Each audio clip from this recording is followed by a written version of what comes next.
नमस्कार, यो खबर भित्रको खबर हो र म सुमन ढुङ्गाना। दर्शकवृन्द, हाम्रो समाज जति जति आधुनिक बन्दैछ त्यति उदार पनि बन्दै गइरहेको छ। तर यो आधुनिकता र उदारतासँगै डर लाग्दा विकृति पनि फस्टाउँदो छ। अहिले व्यक्ति केन्द्रित बन्दै गएको हाम्रो समाज र पश्चिमा मुलुकहरूको संस्कृतिलाई आँखा चिम्लेर गरिने अनुसरणले पूर्वीय हाम्रो सभ्यतामाथि आक्रमण भइरहेको छ, जसले परिवार विखण्डन जस्तो हामीले नजानेको र कहिले नभोगेको पीडा अहिले छरपष्ट भइरहेको छ। सुन्दा सामान्य जस्तो लागे पनि यसले पारिवारिक विभाजन, व्यक्तिगत नैराश्यता अनि तनाव बढाइरहेको छ। हो, हामी के कुरा गर्दैछौँ भने पारिवारिक बेमेलको अत्यास लाग्दो यथार्थ सम्बन्ध विच्छेद र उकालो लागेको त्यसको आँकडा देखाउनेछौँ आज हामीले खबर भित्रको खबरमा। दर्शकवृन्द, पछिल्लो समय विवाह अघिको यौन सम्बन्ध र विवाह इतरका स्वच्छन्द सम्बन्धहरू सामान्य बन्दै गएका छन् अनि परिवार, समाज हुँदै प्रशासन र अदालतसम्म पुग्ने यस्ता मुद्दाहरूको तथ्याङ्क अत्यास लाग्दो छ। प्रेम विवाहको चलन जति बढ्दो छ त्यसरी नै सम्बन्ध विच्छेदको पारो पनि उत्तिकै उकालो चढिरहेको छ। अर्कोतर्फ धार्मिक परम्परामा समाजलाई साक्षी राखेर स्थापित वैवाहिक सम्बन्ध पनि असन्तुष्टिको स्रोत जस्तो बन्दैछ। आफू खुसी स्थापित गरिएका सम्बन्धहरूले पनि परिवारलाई बचाउन सकिरहेको छैन। यौन बारे खुल्दै गइरहेको समाजमा पुरुष र महिला बीचको परिभाषा परम्परागत भन्दा पुरै फरक बनिरहेको छ र त्यही कारण असमझदारी बढ्दै जाँदा पारपाचुकेमा गएर टुङ्गिएको घटना निकै देखिन थालेको छ हाम्रो समाजमा। दर्शकवृन्द, विवाह अर्थात् महिला पुरुष बीच 7 जन्म सँगै जिउने कसम खाएर एक अर्कालाई जिन्दगीभर साथ दिने एउटा बाचा बन्धन। तर के त्यो सम्बन्ध सधैँ राम्रो र परिपक्व बनेको छ त आम मानिसको हाम्रो समाजमा? 7 जन्म सँगै जिउने कसम खाएर विवाह बन्धनमा बाँधिएका महिला पुरुषहरूको सम्बन्ध किन केही समयमै सिसा फुटे झैँ चकनाचुर हुन्छ, अर्थात् पारपाचुके वा सम्बन्ध विच्छेद हुन पुग्छ? पछिल्ला वर्षहरूमा सम्बन्ध विच्छेद सामान्य जस्तै बन्दै गएको छ, हाम्रो देशमा पनि पश्चिमा मुलुकहरूको जस्तै। त्यसैले विवाह 7 जन्म त के 1 जन्मको सम्बन्ध समेत बन्न सकेको छैन। आजकल बदलिदो सामाजिक परिवेशसँगै हाम्रो समाजमा सम्बन्ध विच्छेद गर्नेहरूको संख्या पनि वात्तै बढ्दै गएको छ, जुन हाम्रो पूर्वीय सभ्यतामा नराम्रो मानिन्छ।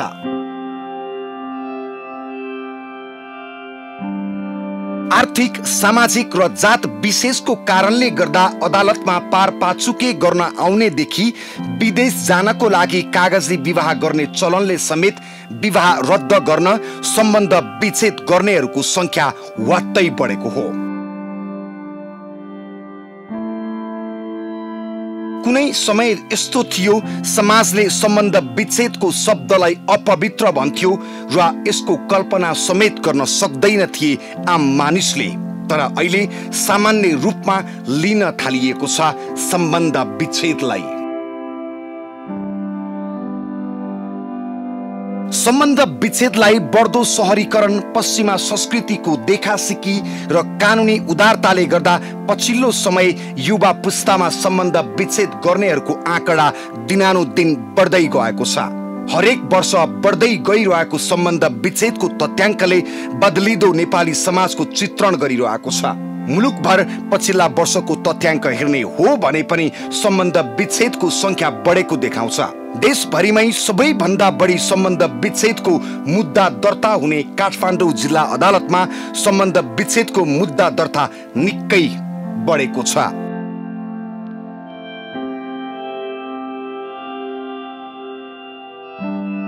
तथ्याङ्क हेर्ने हो भने पनि मुद्दाको संख्या निकै आकाशिएको देखिन्छ।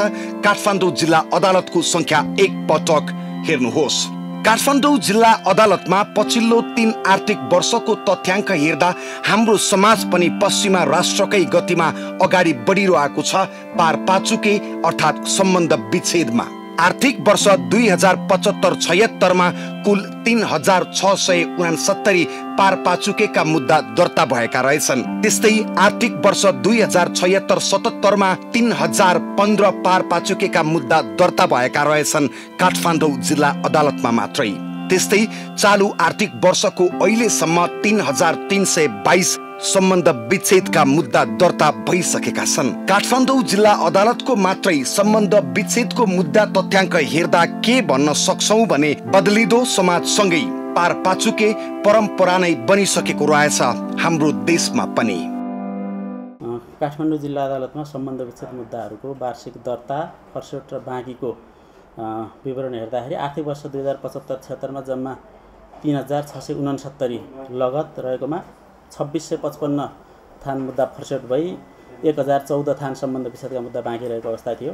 त्यसैगरी आर्थिक वर्ष 2076-77 मा जम्मा 3015 सम्बन्ध विच्छेद मुद्दाको लगत रहेकोमा 1676 थान मुद्दा फर्सेट भई 1339 थान सम्बन्ध विच्छेदका मुद्दाहरू बाँकी रहेको अवस्था थियो। चालु आर्थिक वर्षको हिजोसम्मको तथ्याङ्क हेर्दाखेरि 2078 साल असार 8 गतेसम्मको तथ्याङ्क हेर्दाखेरि जम्मा 3322 थान सम्बन्ध विच्छेदका मुद्दा दर्ता भएकोमा 2038 थान मुद्दा फर्सेट भई अहिले 1284 थान सम्बन्ध विच्छेदका मुद्दाहरू विचाराधीन रहेको देखिन्छ। सम्बन्ध विच्छेदका मुद्दाहरू पछिल्लो दिन वृद्धि हुनुको मुख्य कारण भनेको यसै पनि काठमाडौँ जिल्ला देशभरिमै सबैभन्दा बढी जनसङ्ख्या भएको जिल्ला हो।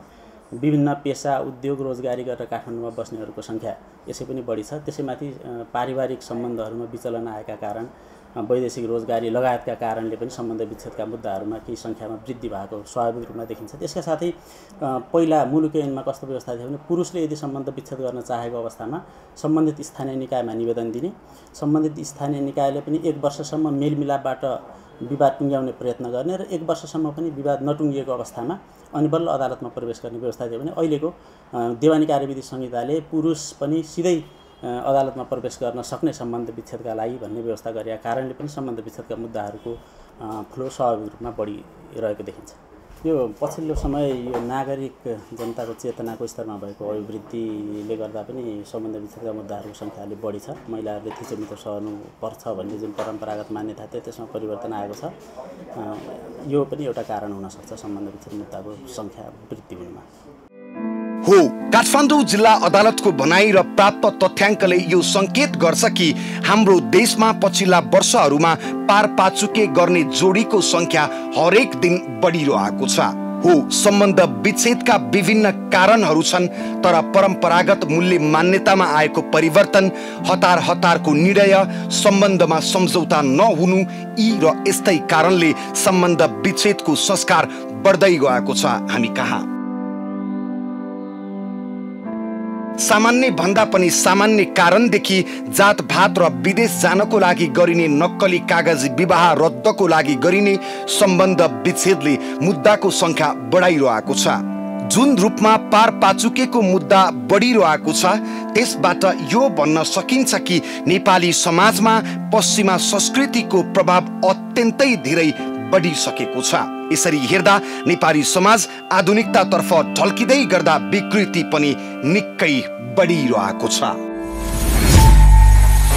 दर्शकवृन्द, हुन त सम्बन्ध विच्छेद गर्नु, आफ्नो इच्छा अनुरूपको सम्बन्ध स्थापित गर्नु व्यक्तिगत अधिकारको कुरा हो र यो व्यक्तिगत स्वतन्त्रतासँग जोडिएको कुरा हो।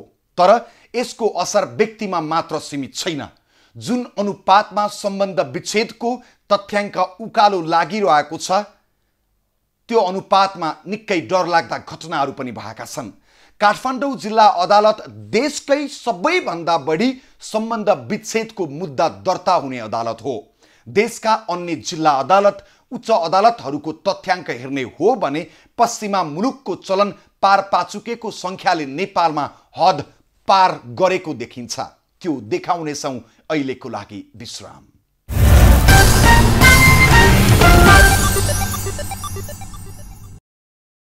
दर्शकवृन्द, पश्चिमी मुलुकहरूमा सामान्य रूपमा हेरिने पारपाचुके अर्थात् सम्बन्ध विच्छेद हाम्रो सभ्यतामा स्वाभाविक र सहज छैन।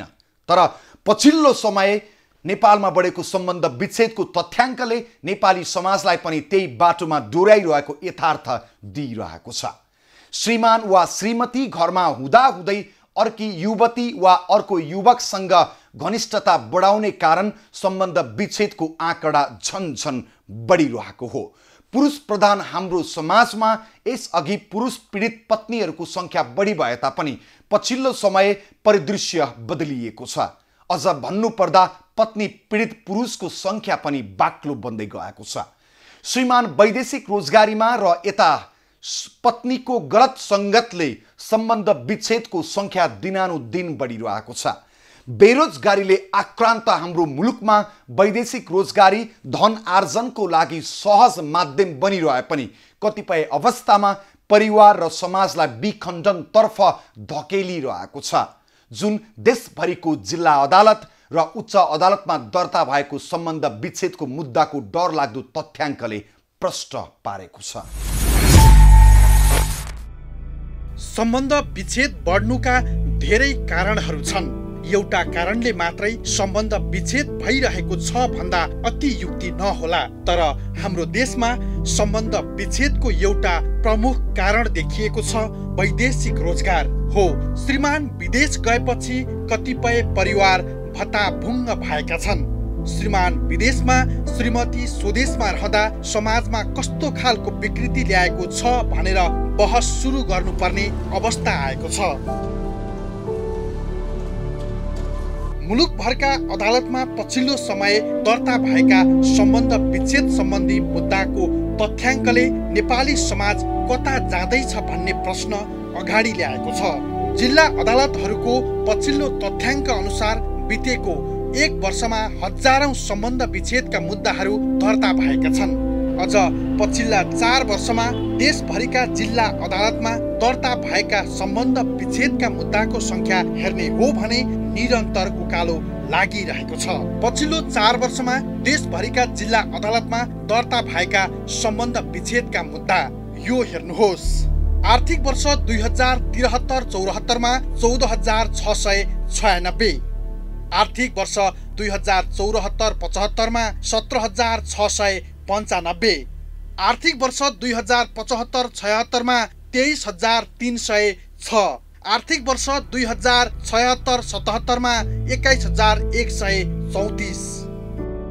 यो तथ्याङ्क हेर्दा लाग्छ कि यहाँ मान्छे सम्बन्ध जोड्न भन्दा तोड्न लागिरहेको सहजै अनुमान गर्न सकिन्छ। सम्बन्धमा देखिएको दरार निरन्तर उकालो लागिरहेकै छ। जसरी मानिसले पाएको वैयक्तिक स्वतन्त्रताको प्रयोगले सामाजिक विकृति थपिरहेको छ, यो भन्नुको अर्थ अनेकन पीडा सहेर सम्बन्धमा बसिरहनु पर्छ भन्ने चाहिँ होइन हो। ती माथिका मुद्दाको संख्या मध्ये अधिकांश वैदेशिक रोजगारसँग जोडिएर आएको देखिन्छ। श्रीमान विदेश गएर फर्किदासम्म श्रीमतीसँगको सम्बन्ध चिसिसकेको हुन्छ। वयस्क अवस्थामा विदेश गएका श्रीमानले उतै आफ्नो यौन चाहना पूरा गर्ने र श्रीमतीले पनि आफ्नो यौन चाहना पूरा गर्नका लागि पर पुरुषको सामिप्यता खोज्ने क्रम बढेको छ, जसका कारण पारिवारिक सम्बन्ध बिग्रिएर यस्ता मुद्दा अदालतसम्म पुगिरहेका छन्। वैदेशिक रोजगारमा गएको कारणले चाहिँ यो सम्बन्ध विच्छेद मुद्दा बढेको छ। बढेको किन छ भन्दाखेरि पहिले दुई पक्षको मन मिल्छ अथवा मागी विवाह हुन्छ र उनीहरूले चाहिँ कस्तो भने कसैले चाहिँ बेलै नभइकन बे गरेका हुन्छन् भन्नाले आफू सस्टेन हुन सक्छु कि सक्दिनँ, म चाहिँ इन्डिपेन्डेन्ट छु कि छैन भन्ने कुरा जसरी चलिहाल्छ भनेर बे गर्छन् र बे गर्दै जाँदा उनीहरूको डिमान्ड हुन्छ नि त। त्यो डिमान्ड नेसेसरी चिजहरूलाई चाहिँ उनीहरूको चाहिँ फुलफिल हुन नसक्दाखेरि चाहिँ उनीहरूले राम्रो हिसाबले जस्तो हस्बेन्डले वाइफले हस्बेन्डलाई चाहिँ हुन्छ तिमी यसरी जाऊ कमाऊ ल्याऊ म यहाँ व्यवहार गर्छु भनेर गरेको हुन्छ। तर कस्तो देख्छु भने समाजमा चाहिँ मैले अब मेरो भनाइमा सबैले समर्थन गर्नुपर्छ भन्ने त छैन होइन। तथापि कस्तो लाग्छ नि मान्छेले सम्पत्तिलाई के अरे सम्बन्धलाई भन्दा सम्पत्तिलाई बढी प्रायोरिटी दिएको कारणले हो कि भन्ने मलाई लाग्छ। किनभने सम्पत्तिले सम्बन्ध जोडिन सक्दैन, है यो कुरा बुझ्नुपर्ने हो। तर मान्छेले के भन्छ सम्पत्ति हुन्छ उ 40 पछि रमाउला 40 कटेसी रमाउला भने जस्तो सम्पत्ति हुन्छ अनि यसो गरौँला भन्ने होइन, सम्बन्धले सम्पत्ति जोड्ने हो नि त। तर अनि व्यक्ति टाढिँदाखेरि एकदम लिगली रूपमा कागज गरेर दुनियाँ अब कतिपय देखिन्छ अब हुन त लिगली त्यसरी गर्न नमिल्ने हो, तर कतिपय देखिन्छ होइन म्याम डिभोर्स गर्न पर्यो भनेर आउनुहुन्छ, अब हामीले मिलाउनु खोज्छौँ, होइन हाम्रो कारण अरू नै छ, हामी कुनै हातमा सँगै बस्न सक्दैनौँ भनेपछि अब एकचोटि तपाईँ विपक्षीसँग नै इन्फर्मल कुराकानी गरौँ न त भनेर हामी प्रयास गर्छौँ। तर उहाँले पनि म यससँग बस्दैन उसले नि बस्दैन भने चाहिँ हामीले छुट्याइदिनुको विकल्प हुँदैन होइन। एकछिन है, अब उहाँले कारण हिडन गरिदिनुहुन्छ कि उहाँले के भन्नुहुन्छ यसले खाना दिएन लाउँदैन यावत कुराहरू गर्नुहुन्छ होइन। अब यस्तो गर्यो टर्चर गर्यो रात दिन म यसरी सहेर बस्न सक्दिनँ भन्नुहुन्छ, उसले पनि जाँड सिकाएर कुट्यो भन्ने अब यावत कुरा हुन्छ। अब केटीहरूलाई त अब अस्मितामै दाग लाग्ने किसिमका कुराहरू गर्नुहुन्छ, फलानसँग हिँड्यो यसो गर्यो बोल्यो भन्ने आधारमा पनि आउनुहुन्छ कि। अनि हामीले सम्झाउन खोज्दाखेरि नमानेपछि चाहिँ हामीले अब डिभोर्स फाइल गर्छौँ। अनि पछि डिभोर्स फाइल गरेर अब उहाँहरू आफ्नो आफ्नो बाटो लागेपछि पनि अब कहिले अरू कुनै मुद्दा रिफर गर्नुहुन्छ नि त हामीलाई त म्याम हजुरले हाम्रो पहिले गरिदिनु भएको थियो ल मेरो साथीको पनि यसो गर्नु पऱ्यो भन्नुहुन्छ नि त। अनि त्यो बेलामा ल लिएर फलानलाई नम्बर दिनु नि त कुरा गरौँला भनेपछि लिएर आउनुहुन्छ कि लपममा आउँदाखेरि अनि यथार्थ के हुन्छ भन्दाखेरि उहाँहरू सहमतिमै डिभोर्स गर्नुभएको हुन्छ कि। यस्ता विभिन्न प्रकृतिका घटनाहरू घर परिवार समाज हुँदै प्रहरी र अदालतसम्म पुग्ने गरेका छन्। राम्रोसँग मिलेर बसेको परिवार चलचित्रको क्लाइमेक्समा झैं वैदेशिक रोजगारीका कारण सम्बन्ध विच्छेदमा आएर टुङ्गिने गरेका प्रशस्तै उदाहरणहरू छन्। हुन त यो नै एकमात्र कारण होइन सम्बन्ध विच्छेदको, तर प्रहरी र अदालतसम्म पुगेका घटना वैदेशिक रोजगारी सँगै जोडिएका छन्। यसले के देखाउँछ भने आय आर्जनको लागि वैदेशिक रोजगारी सहज भए पनि यसले पारिवारिक सम्बन्ध सुमधुर बनाउन सकेको छैन। अदालत पुगेका अधिकांश मुद्दाहरूमा श्रीमती विदेश गएर आएपछि श्रीमानले चरित्रको विषयमा कुरा उठाएर सँगै बस्ने अवस्था नरहेपछि सम्बन्ध विच्छेद गर्न आएको पाइएको छ। यसैगरी श्रीमान विदेशमा रहँदा श्रीमतीको अर्कैसँग शारीरिक सम्बन्ध भएको र श्रीमान वैदेशिक रोजगारबाट फर्किएपछि अर्कै महिलासँग सम्पर्क भएको तथा श्रीमतीलाई माया नगरेको उल्लेख गरी सम्बन्ध विच्छेदका लागि मुद्दा दर्ता हुने गरेको पाइएको छ। अब यो महिला आयोगले खास गरी यो महिलाको हकहितको लागि गठन भएको आयोग हो होइन। यो महिलासँग बढी नै सम्बन्धित छ। महिलाको हिंसा घरेलु हिंसाको विषयहरू उनीहरू यहाँ आउँछ। अब यहाँ एक्चुअली भन्दाखेरि त अब महिला हिंसा भन्दा नि हुन त घरेलु हिंसा र महिला हिंसा त एकअर्कामा त्यो अनेक सम्बन्ध छ। अब 80% भन्दा बढी चाहिँ हाम्रो महिला घरेलु हिंसाको उजुरी चाहिँ आइरहेको हुन्छ। अब महिला विरुद्धको हिंसा चाहिँ अब चाहिँ 20% हो नि, त्यो समग्रमा सबै चाहिँ जति उजुरी आउँछ नि हाम्रो 80% है, ठ्याक्क चाहिँ 80 भन्दा ओभर 80 ओभर त पर्सेन्ट घरेलु हिंसा हुन्छ। यसमा के हुन्छ भन्दाखेरि अब महिलाको घरमा अब घरभित्र अब घरेलु हिंसामा अब खाना लाउन नदिएको, बालबच्चालाई चाहिँ उसको चाहिँ परिवारले चाहिँ भनौँ न अभिभावक पुरुषले चाहिँ उसको लोग्नेले चाहिँ अब सम्बन्धित महिलाको लोग्नेहरूले चाहिँ खाना लाउन नदिएको, बालबच्चालाई हेरविचार नगरेको, अनि चाहिँ घरबाट चाहिँ दाइजोको आधारमा चाहिँ अब घरमा चाहिँ टर्चर दिने गरेको होइन। अनि आर्थिक अब चाहिँ हिसाबमा चाहिँ अब के अरे चाहिँ आर्थिक कुराहरूमा चाहिँ कन्ट्रोल गर्ने अब गरेको, त्यस्ता किसिमका हामीलाई घरेलु हिंसाहरू आउँछन्। अब महिला हिंसा भनेको चाहिँ अब समग्रमा महिला विरुद्धमा अब चाहिँ अब पुरुषले हेर्ने दृष्टिकोण हुन्छ नि। महिलाको हिंसा त घरेलु हिंसा र घरभित्रको सम्बन्धित विषय भयो। कतिपय आउँछन्। अब डिभोर्सका कुराहरू कस्तो हुन्छ भन्दाखेरि अब त्यो यहाँ उजुरी आइसकेको हुन्छ। उजुरी आइसकेपछि अब कतिपयले चाहिँ अब डिभोर्समा चाहिँ कस्तो हुन्छ भन्दाखेरि अब म सकेसम्म यो मिलेर हामीले चाहिँ के गरिन्छ भन्दाखेरि उजुरी आइसकेपछि अब तिमी चाहिँ त्यो घरमा मिलेर बस्न सक्छौ सक्दैनौ, त्यसो हाम्रो विभिन्न चरणहरू छ उजुरीका। अब सम्बन्धित पीडकलाई हामीले बोलाएर सोधिन्छ, बयान लिइन्छ होइन, उसको चाहिँ कुरा सुनिन्छ, उसको घरको आर्थिक अवस्था हेरिन्छ, उसको चाहिँ सामाजिक अवस्था के छ होइन, आर्थिक अवस्था के छ, घर परिवारको अवस्थाहरू सबै हेरिन्छ हामीले। अनि त्यस्ता डिभोर्सका कुराहरूमा हामीले के गरिन्छ भन्दाखेरि अब डिभोर्स नै गर्नुपर्ने भने अब महिला आयोग आफै अदालतमा मुद्दा हाल्न जाँदैन। अब महिलाकोसँग सम्बन्धित अब यो महिला आयोगले के गरेको हुन्छ, हाम्रो विभिन्न संस्थाहरू छन्, निःशुल्क चाहिँ उनीहरूलाई कानुनी सहायता दिने गरेको हुन्छ। यस बाहेक अर्को पाटो पनि वैदेशिक सँगै जोडिएको छ। अदालतमा दर्ता भएका मुद्दा मध्ये केही अध्ययनका लागि नेपाल बाहिर जाँदा महिला पुरुष नाता सम्बन्ध कायम गरी जानेर फर्केर आएपछि सम्बन्ध विच्छेद गर्ने पनि छन्। दिनदिनै सम्बन्ध विच्छेदका मुद्दा अदालतमा जानु र चाँडै मुद्दा किनारा लाग्नु अदालत र वकिलका लागि त राम्रो होला, तर यसले हाम्रो समाजमा कस्तो प्रभाव पारिरहेको छ? यो गम्भीर प्रश्न तपाईँ हामीमाझ तेर्सिएको छ। मानिसमा सम्बन्ध भन्दा पनि सम्पत्तिको मोह बढेका कारण सम्बन्ध विच्छेदका मुद्दा बढिरहेको कानुनविदहरूको बुझाइ छ। यसको विश्लेषण गर्न ढिला भइरहेको उनीहरू भनिरहेका छन्। कारण चाहिँ अब एक पक्षबाट मात्रै हेरेर हुँदैन, कारण धेरै नै छन् हैन।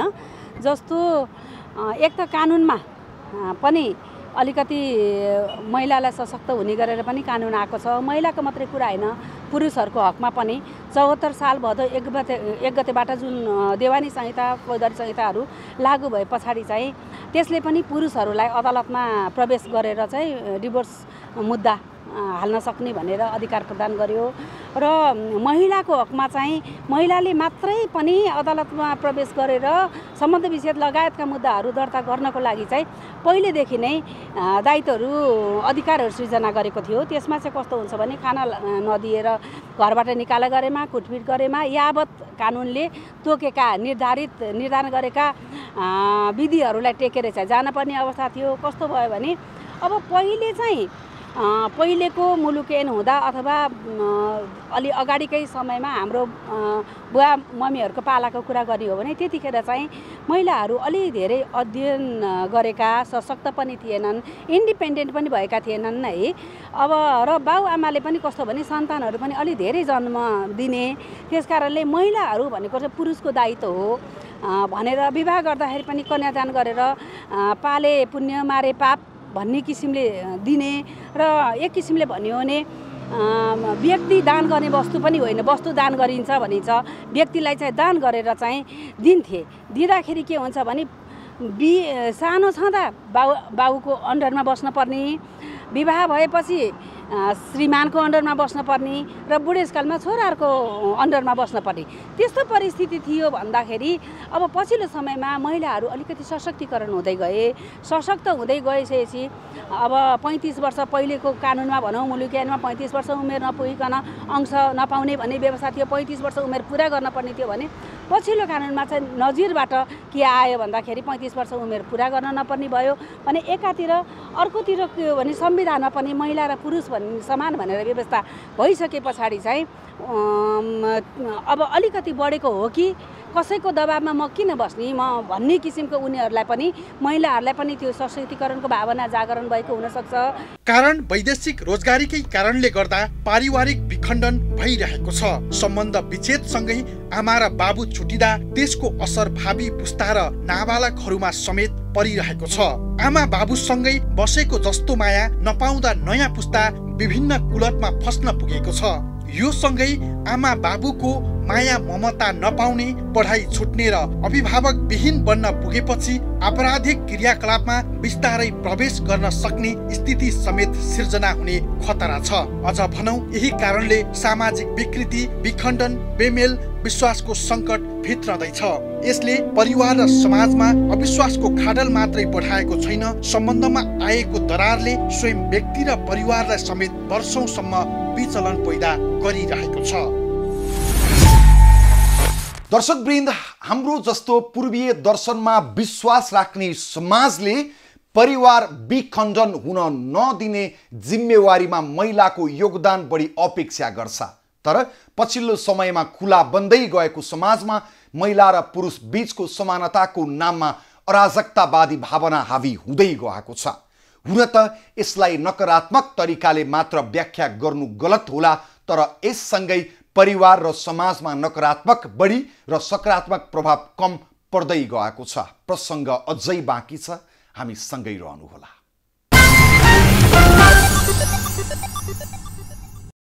दर्शकवृन्द, नेपाली समाजमा बढ्दै गएको विखण्डन र सम्बन्ध विच्छेदको बढ्दो आँकडा अनि त्यसको कारणबारे चर्चा गरिरहेका छौँ आजको खबर भित्रको खबरमा। मानिस सामाजिक प्राणी हो, त्यसैले ऊ समाजको मूल्य र मान्यताभित्र रहेन भने समाज विचलनतर्फ उन्मुख हुन्छ। निरपेक्ष रूपमा हेर्दा विवाह आफैमा प्राकृतिक संरचना होइन। जस्तो बान्की र शैली भए पनि संसारभर वैवाहिक संरचना नै परिवारको आधार हो र वंश परम्पराको निरन्तरता पनि यही हो विवाह। यौन मानिसको नैसर्गिक आवश्यकता हो, तर यसैका लागि पारिवारिक र सामाजिक सीमा नाग्न थालियो भने समाजमा अराजकता मात्र बाँकी रहन्छ। त्यसैले सम्बन्ध विच्छेदलाई आधुनिकता र अराजकता दुवै नजरले हेर्न थालिएको छ। हाम्रो देश पूर्वीय आर्य सभ्यता, संस्कार र परम्परामा अडिएको छ। पारिवारिक सम्बन्ध र संरचनालाई सबैभन्दा माथिल्लो श्रेणीमा राखेर चलेको हाम्रो जीवन दर्शन हो। हाम्रो समाजमा विवाह त्यो पवित्र सम्बन्ध स्थापनाको सेतु हो जसले समाजलाई एक अर्को सम्बन्धको सञ्जालमा जोडेको हुन्छ। विवाह पति पत्नी बीचको सम्बन्ध मात्रै होइन, योसँग समाजका अनेकन तन्तु जोडिएका हुन्छन् जसले नैतिक रूपमा सामाजिक आचार संहिताको काम गरेको हुन्छ। तर पछिल्लो समय यो अवस्था क्रमिक रूपमा खलबलिँदै गएको छ।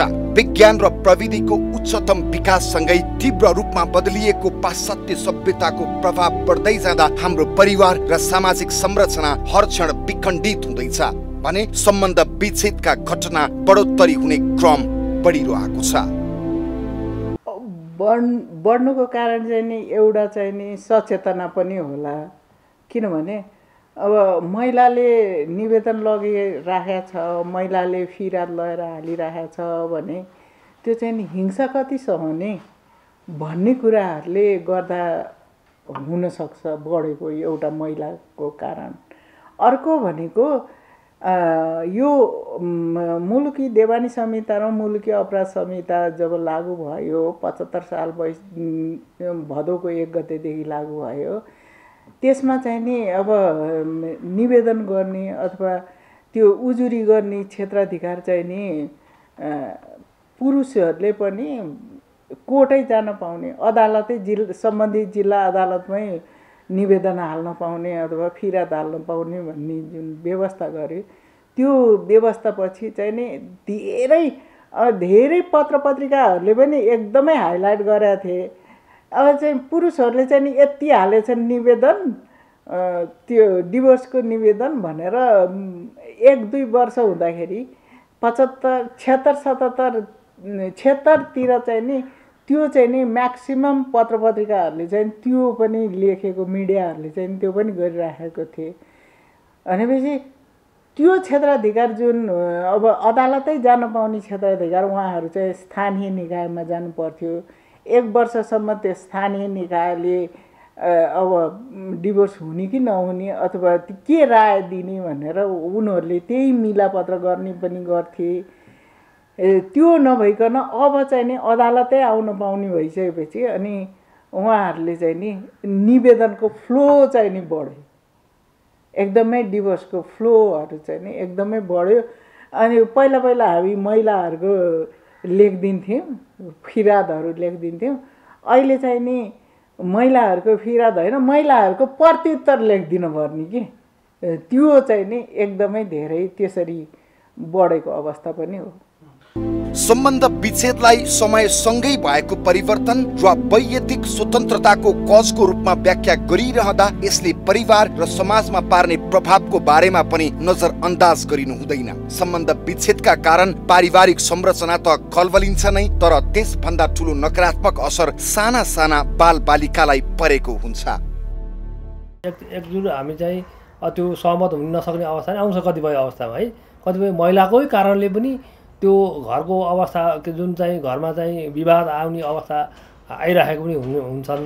अब त्यस्तोमा चाहिँ अब कतिपय चाहिँ महिलाकै कारणले हुनसक्छ होइन। अब जे कारण हो भने हामीले महिलाको नै हक हित गर्ने भएले हामीले चाहिँ उनलाई निःशुल्क कानुनी सहायता दिन्छौँ। अब त्यति मात्र नभए हामीले परामर्श दिन्छौँ होइन। अब हामीले चाहिँ लिगल काउन्सिलिङको हेरबाट पनि गरिरहेको हुन्छ, मनोसामाजिक विमर्श पनि हामीले हेरबाट पनि गरिरहेको हुन्छ।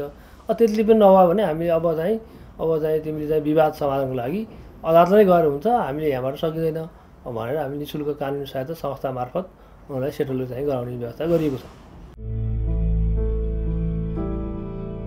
विवाह पश्चात पनि पुरुष या महिला यो या त्यो ढङ्गबाट घर बाहिरको सम्बन्धमा जोडिनु, एक अर्का प्रति विश्वासको वातावरण नहुनु जस्ता कुराले सम्बन्ध टुक्रिनु सम्मको अवस्था सिर्जना हुनु दुःखद हो। पितृसत्तात्मक सामाजिक संरचनाकै कारण महिलाको अवस्था सुदृढ हुनेमा वञ्चित हुने अवस्थामा सम्बन्ध विच्छेदका घटना बढ्नु सामान्य भएको अधिकारको वकालत गर्नेहरूको बुझाइ छ।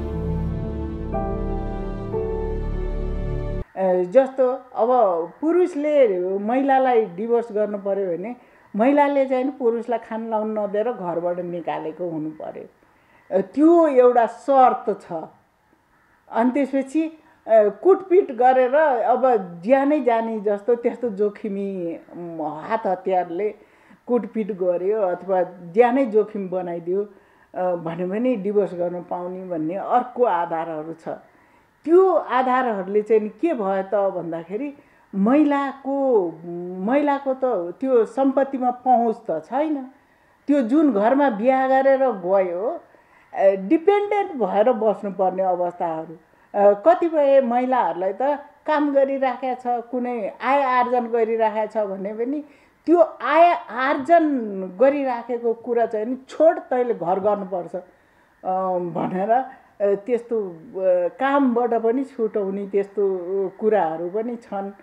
कतिपय त्यो कारणले गर्दाखेरि पनि अनि त्यसपछि अब यसलाई अंश नदिकन पठाउने अनि त्यसपछि अब अर्कोसँग भोग गर्ने त्यो ब्लेमहरू लगाएको कुराहरू चाहिँ नि त्यस्तो ब्लेमहरू पनि आएको छन्।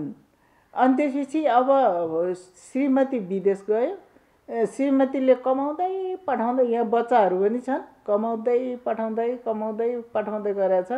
अनि सबै अब श्रीमानको हातमा हुने भयो नि, श्रीमती भने त एउटै हो भनेर भन्ने जुन हाम्रो मूल्य मान्यताहरू छन् होइन, एउटै हो, के छुटाउने कुनै पनि कुराहरू लुगाउनु हुँदैन अथवा आफूले कमाएको कुरा पनि अब छुट्टै राख्नु हुँदैन, देखाउनु पर्छ भन्ने जस्तो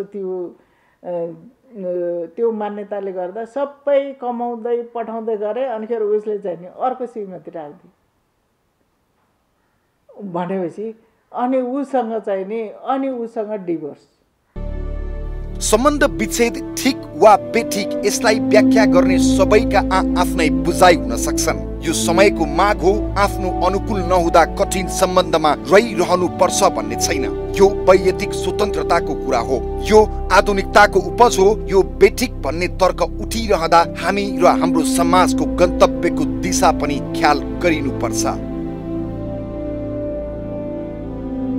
पूर्वी सभ्यताको पश्चिमी सभ्यताको मात्रै हेर्दाखेरि उनीहरूले एउटासँग बिहे गर्छन्, डिभोर्स गर्छन्, अर्कोसँग त्यो प्रपर्टी यति लिने मतलब छैन उनीहरूलाई होइन। अब गभर्मेन्ट पनि एकदम संरक्षण गरेको छ उनीहरूलाई। तर यहाँ कस्तो भयो भने अब रिस उठ्यो, यसको यति प्रपर्टी छ, म यति लिन्छु, म एक्लै पनि बाँच्न सक्छु भनेर त्यो हिसाबले डिभोर्स केस दायर गर्छन् र के अरे सम्बन्ध विच्छेद गर्छन्। तर पछि के हुन्छ भने समय परिस्थितिले प्रकृतिको नियम त कसैले पनि परिवर्तन गर्न सक्दैन नि त। उनीहरूलाई पनि सस्टेन गर्नुपर्ने हुन्छ, उनीहरूलाई पनि एउटा साथीको आवश्यकता हुन्छ र उनीहरूलाई चाहे महिला होस् चाहे पुरुष होस् उनीहरूलाई बुझ्न सक्ने व्यक्ति फेला परेको दिनमा उनीहरूले पुनः विवाह गर्छन्। किनभने पुनः विवाह गर्न पाउने कानुनमा त्यसलाई नपाउने भनेर रुकावट छैन। त्यस कारणले यो विकृति बढेको पनि छ। र यसलाई चाहिँ मैले एउटै कुरा भन्छु, सम्बन्धलाई कुनै पनि व्यक्तिले सम्बन्धलाई हेर्ने हो र सम्पत्तिलाई नहेर्ने भयो भने यो अटोमेटिकली कम हुँदै जान्छ। हो, पति पत्नी बीच एकले अर्को माथि गरेको अन्याय, अत्याचार, थिचोमिचो, जबरजस्ती सही रहनु पर्छ भन्ने होइन। सामाजिक संरचना पितृसत्तात्मक होस् या मातृसत्तात्मक, परिवार, समाज र देश चल्न अनि समाज सभ्यता र संस्कारका लागि दुवैको भूमिका उत्तिकै हुन्छ। त्यसैले भएका सम्बन्धलाई मजबुत र दिगो बनाउन पनि दुवैको उत्तिकै जिम्मेवारी हुन्छ। सम्बन्ध टुक्रिन जति सजिलो छ त्यो भन्दा कैयौं गुणा कठिन त्यसपछिको समय र त्यसले पार्ने चौतर्फी असरहरू हुन सक्छन्। दर्शकवृन्द, हुन त पारिवारिक विखण्डन र सम्बन्धमा आउने चिसोपनासँग पक्कै कुनै कसैको रहर जोडिएको हुँदैन। कुनै न कुनै रूपमा यसमा बाध्यताको अंश आउँछ। हाम्रो सामाजिक परिवेश, अशिक्षा र महिला पुरुष बीचको विभेद पनि विखण्डनको कारण बनिरहेको छ। एकातिर अधिकारको बढी ओकालत गर्दा समस्या बढी निम्तिएको छ भने अर्कोतिर अधिकारको उपयोग गर्न नपाउँदा, यति हुँदाहुँदै पनि व्यक्तिगत स्वतन्त्रता, आधुनिकता र अधिकारको नाममा सकारात्मक पक्षले भन्दा नकारात्मक पक्षले प्रशय पाइराखेको छ। त्यसो त पुरुषले जे गरे पनि हुने, तर श्रीमती पवित्र हुनुपर्ने पुरुषवादी मान्यता हावी छ हामी कहाँ। यो कुरा आधुनिक महिलाको लागि मान्य हुन कति सक्दैन। यी सबै यथार्थको नकारात्मक व्याख्याले मात्र पनि समाधान दिन सक्दैन। त्यसैले यसको समाजशास्त्रीय र मनोवैज्ञानिक कारण खुतल्दै सुधारको अभियान सुरु गरिनुपर्छ। हवस् त आजको लागि खबरभित्रको खबर यति नै। अर्को अङ्कमा अर्को खास खबर लिएर उपस्थित हुनेछु। खबरभित्रको खबरको लागि हेर्दै रहनुहोला एबी न्युज खबर। नमस्ते।